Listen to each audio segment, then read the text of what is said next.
On this week's show, we bring you a behind-the-scenes look of the Periwig Fall musical Cinderella, now one day away. We talk with two Wells Grant recipients about their project. Student athletes volunteer at the Halloween Community Service Party. From the Kirby Arts Center Auditorium, this is a special edition of L10 with Aidan Duffy. Hello and welcome to this week's show. On Wednesday, Lawrenceville held its annual community service Halloween party.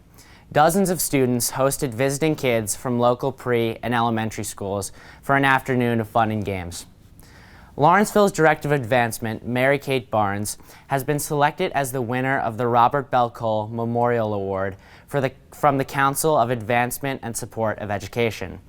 According to the Council's website, the award recognizes independent school advancement professionals for their distinguished service to their profession, their school, and the Council. On October 19th, the girls' varsity tennis team swept all of its matches to win the Prep A State Championship for the 5th consecutive season. Congratulations to all of the student athletes who contributed to the win.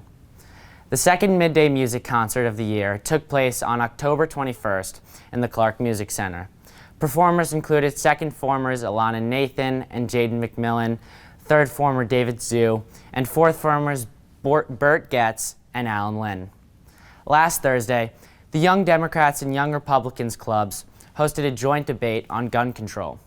This was one in a series of events organized by those groups leading up to the November 8th presidential elections.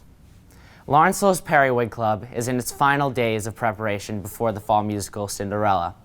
Our features reporter, Makayla Boxley, had a chance to go backstage to bring us an update on the show. Hi, I'm Makayla, and I'm here with Mr. Cull, this year's director of the musical. How has the dynamic with the cast members changed, who are both new and old to Periwig? Well, I'm glad you asked me that question. It seems like the students who are interested in theater have a tendency to welcome each other very, very quickly, I've noticed.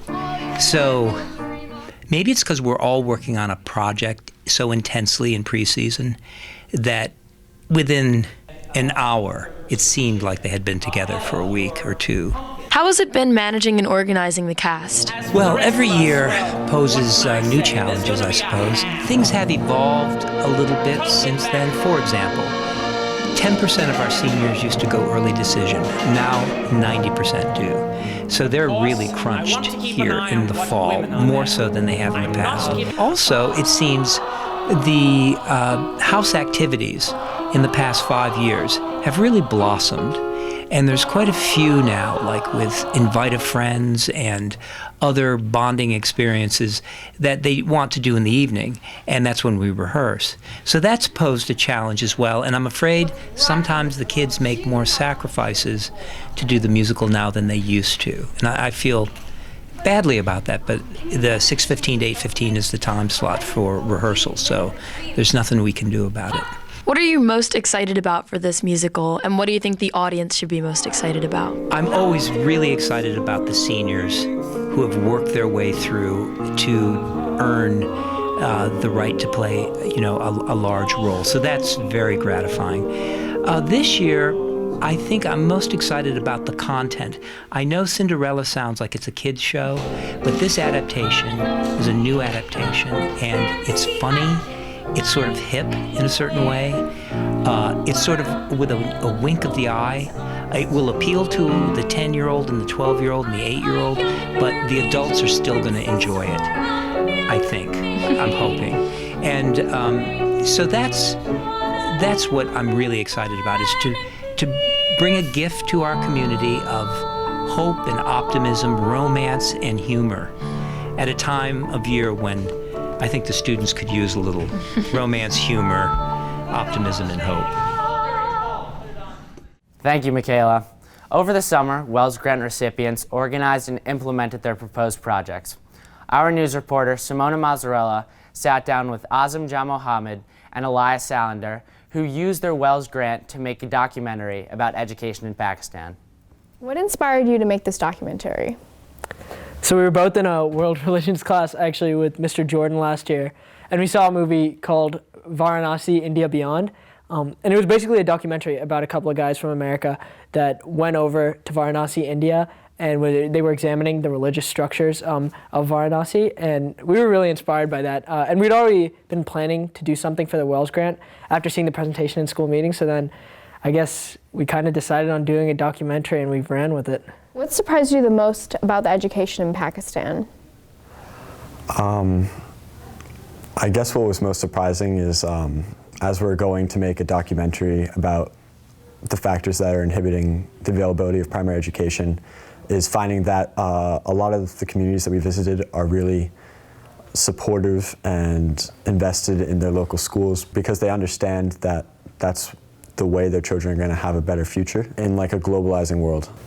I guess when we're going to film a documentary about the things that are preventing children from receiving a primary education, it was a nice surprise to find that a lot of the communities that we visited are really invested in their children's futures and are very supportive of the schools that we visited. What do you want viewers to take away from this documentary? A lot of what we learn about of Pakistan is its relationship to India mostly, and that tends to be it. And I mean, as Azam was saying, going back to Varanasi, I guess that was another way we thought of trying to explore what people may overlook around the world. And so obviously this issue is very close to home for Azam, and we kind of just want to shed light on a problem that people might otherwise not even think about. When should we expect to see Forgotten?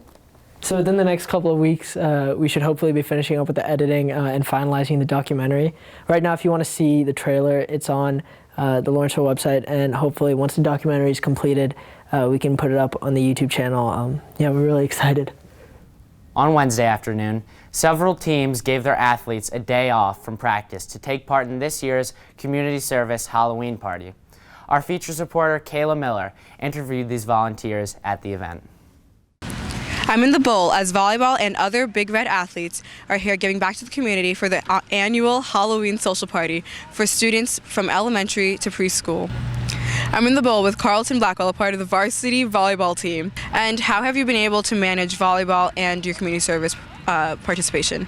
The community service offers a lot of different opportunities, some that take place in the evening, some earlier in the day, some on Saturday and Sundays. Personally, I've been doing a lot of these one-chance opportunities, such as this event. I've done a couple others throughout the year where it's just in my free time or when I get that moment, I get to go and help out with some kids or a soup kitchen or whatever I want to do, which is really nice. So there are a lot of options. Are you setting up a booth? Currently, I am setting up a booth for cotton candy, so I'm super excited for that. And later today, I will be escorting 2 elementary kids. I'm here with Chloe Jones and Claudia Beller stopping by before their field hockey game. So how have you guys been able to manage field hockey and your community service requirements? It's been pretty difficult over the past 4 years. I played a lot of varsity sports, but there's always time to do community service no matter who you are or where you're playing sports, so it's always been really fun for me. What about you?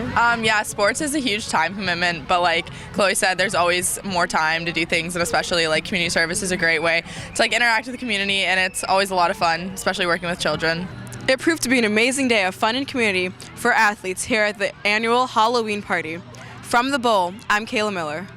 That is our show for Thursday, October 27th. From all of us here at L10, thank you for watching, and best of luck to seniors with their college apps. We'll be back in Pop next week. Good night.